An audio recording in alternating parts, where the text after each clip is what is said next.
Hello, everyone. I am Brenda Hershey, tuning in from the Kurdistan region of Iraq. Very happy to be here with you all today and to be a part of this conference. And I will just be picking up where Saman has left off. So from these 7 interviews that Saman and I conducted in the summer of 2020 with Yazidi children, all of whom survived the 2014 genocide by ISIS, we heard their heartbreaking testimonials. They were able to connect perpetrators to specific international crimes. We were really able to highlight the significance of why it's essential to involve children in the transitional justice process. And we, from all of this, were able to recommend specific ways to do so within the Yazidi and the Middle Eastern context. So what even is transitional justice? Transitional justice mechanisms are society's attempt to come to terms with large-scale past abuses, to achieve reconciliation, to ensure accountability, and to serve justice. There are 4 main categories of transitional justice processes. First, we have criminal prosecutions. We have truth-seeking and fact-finding. Third is reparations for human rights violations. And lastly, we have the reformations of law and institutions. In our research, and today we'll really be elaborating on 2 avenues through which we recommend Yazidis can explore, through judicial or criminal prosecutions and non-judicial through truth-seeking and fact-finding. Transitional justice is really a fork in the road. On the one hand, without the acknowledgement and the support for a community post-genocide to acknowledge their pain, to move forward efficiently, effectively, that could very easily, on the individual and community level, lead to post-traumatic dysfunction. On the other hand, with the acknowledgement, with the support, the understanding of the international community at large, that could absolutely support the individual and community to become more resilient, to spur growth. So that's really what transitional justice can represent. It's a really sensitive time that requires urgency and collective energy and effort. Now moving into the judicial mechanisms that we elaborate on and recommend in our research.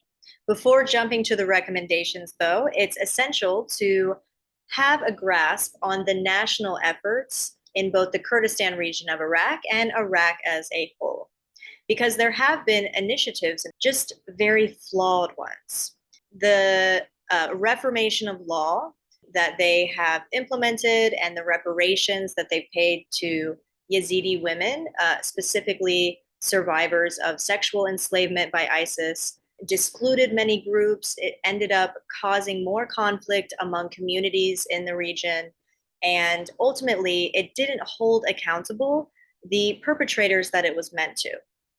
Now, with that understanding, we can move to why it's so important for the international community to step in, to play a part. And in our research, we found that universal jurisdiction was the most effective and efficient way to do that. Germany is a great example of a country who has harnessed universal jurisdiction to hold ISIS perpetrators accountable. And the amazing thing about universal jurisdiction is that any country who implements the Rome Statute into their national legal framework is able to hold any perpetrator around the world accountable for crimes of genocide, war crimes, or crimes against humanity, regardless of where that perpetrator is from or where they currently are. Approximately 40,000 ISIS fighters were foreign fighters.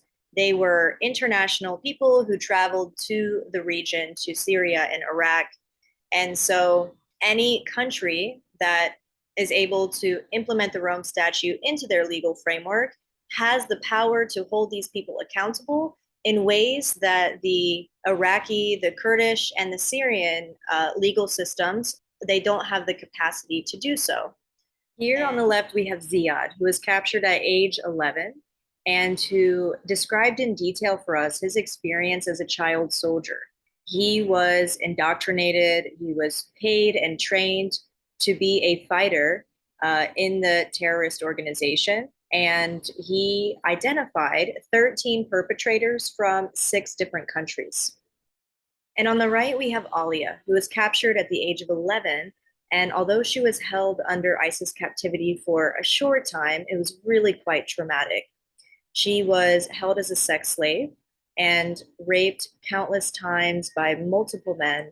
She tried to commit suicide several times while under captivity and when she returned. And she continues to relive that trauma living in an IDP camp in Kurdistan.